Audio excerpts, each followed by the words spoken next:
Here's how I went from 57,000 views to 15 and the inside scoop on how you can too. This whole hourglass situation, covered. For those of you that don't know, my second ever YouTube upload got 57,000 views, which is not so great if you're not trying to grow a YouTube channel. But I have since learned, and here are my 7 steps and takeaways on how to not grow your YouTube channel.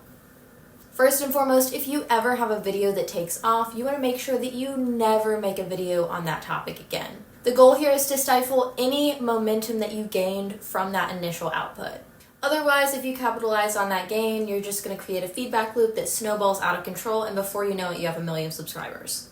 And that was part of my mistake, because a year after that initial upload, I created another video, a follow-up Q&A, which, even though that 12-month span worked to squash the momentum, it still ended up being one of my top performers.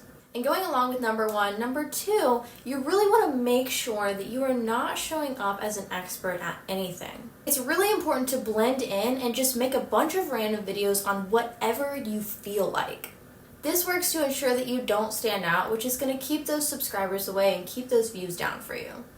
Better yet, if you really want to be an overachiever, just make a bunch of videos and don't post them. And if you do need some video ideas, my channel is a really great example of this. I've made a video about circumcision, hang gliding, fertility tracking, existential crisis, entrepreneurship, and many others. And now I'm making a video about YouTube. So, all over the place. That is what you want. Number 3, or 3, whichever you do.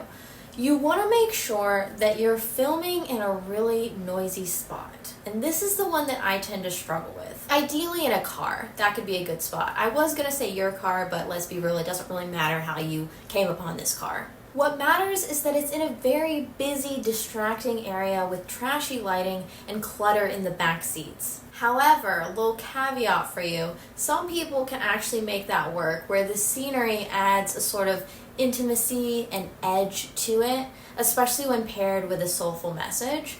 So we want to avoid that and instead be fake and just blabber about nothing.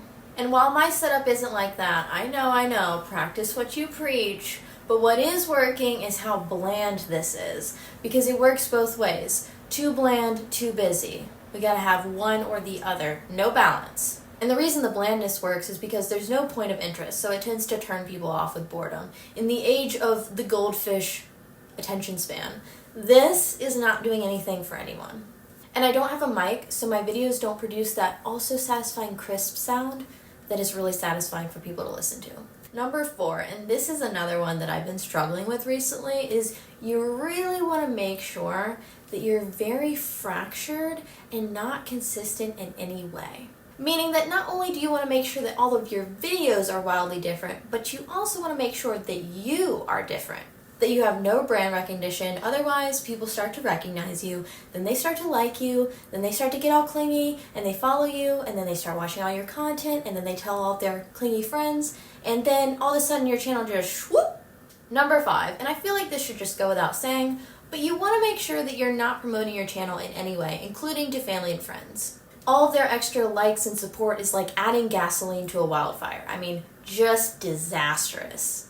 Unless, like most people, you surround yourself with people that don't support you, and in which case they'll just kind of bully you about your content and lower your self-esteem, and then you'll stop posting, and then your channel will be gone altogether, and hey, you won the game if that's the case.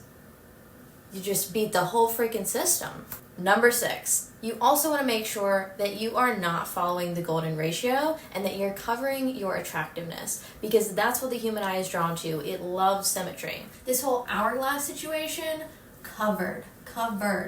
Some other things to throw that off, you can get really creative, but a good place to start is simply with some messy hair and an unflattering sweatshirt. Which should be easy. What sweatshirt is flattering after all? Bonus points if it has an offensive symbol on it though.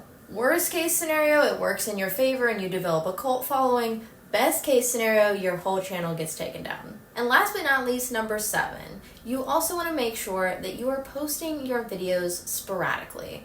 This is something that I have been doing. I've taken, a year or 2 off, and that has definitely helped tremendously.